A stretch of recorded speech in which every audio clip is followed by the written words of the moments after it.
Hari ini, hari Kamis, tanggal 10 Maret, peristiwa politik terbaru adalah pertemuan antara Ketua Umum Partai Politik Golkar dan Nasdem.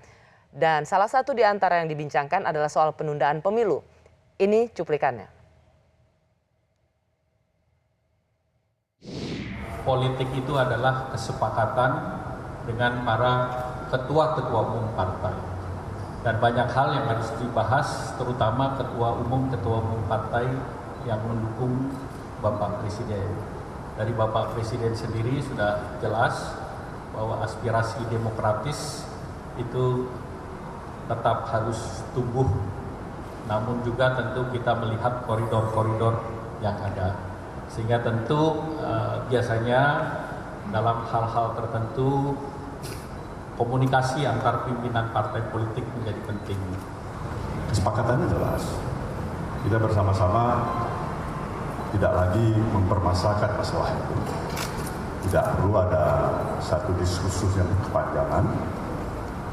Silakan kalau memang para pihak bisa meyakini bahwasanya konsepsi gagasan tawaran pikiran itu bisa berjalan dan diteruskan, Nasdem tetap menghargai.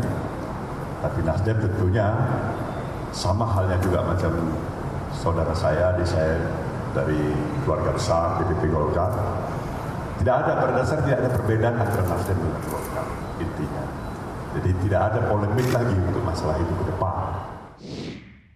Bersama saya ada Profesor Yusril Iza Mahendra, lalu ada Profesor Saiful Mujani dan Zainal Arifin Muhtar. Saya ke Prof. Saiful Mujani dulu. Sebagai seorang guru besar ilmu politik, apakah pertemuan dua partai politik pendukung Presiden Jokowi ini bisa menghapus kecurigaan Anda bahwa manuver perpanjangan pemilu yang dibicarakan di panggung belakang ini sudah selesai? Saya melihatnya belum. Kenapa? Memang bola penundaan pemilu ini adanya di dalam wilayah politik. Oleh karena itu, saya kira wilayah politik itu ada dua hal. Pertama adalah kelompok kepentingan, interest group, masyarakat yang lebih luas. Kalau kita amati dalam 3 bulan terakhir, Mbak Rosi, mobilisasi di bawah masih jalan. Oke. Itu satu. Itu dipakai oleh Pak Erlangga misalnya, aspirasi dari masyarakat yang menginginkan Pak Jokowi terus memimpin. Oke, tapi sorry Bung Saiful, tapi kan Sekjen PDIP sudah clear, PDIP akan kokoh memandang tidak ada ruang penundaan pemilu, tidak ada alasan baik ekonomi, IKN maupun pandemi untuk menunda pemilu. Lalu kemudian Partai Nasdem juga mengatakan begitu, buat apa kita buang-buang energi. Partai Golkar juga aspirasinya kami tangkap, tapi kan ya meskipun ini masih dianggap abu-abu, tidakkah dua partai Gerindra dianggap tidak setuju juga? Mengapa Anda masih memiliki kecurigaan manuver itu di underground masih jalan?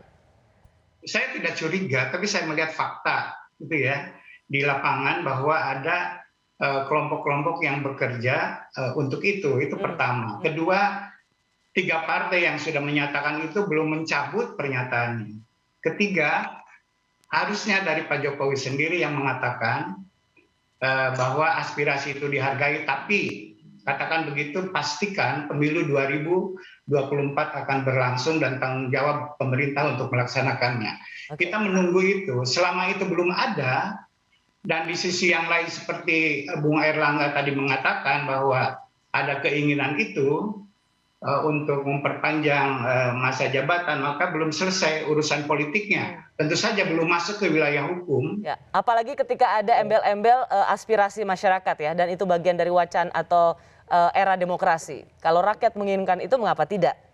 Kecuali misalnya Bung Erlangga bilang Golkar sekarang sudah menyerap kembali aspirasi masyarakat bahwa Golkar tidak setuju dengan penundaan pemilu 2024. Kalau ada pernyataan seperti itu, kita merasa pasti secara politik dan pasti mungkin secara hukum juga kemudian.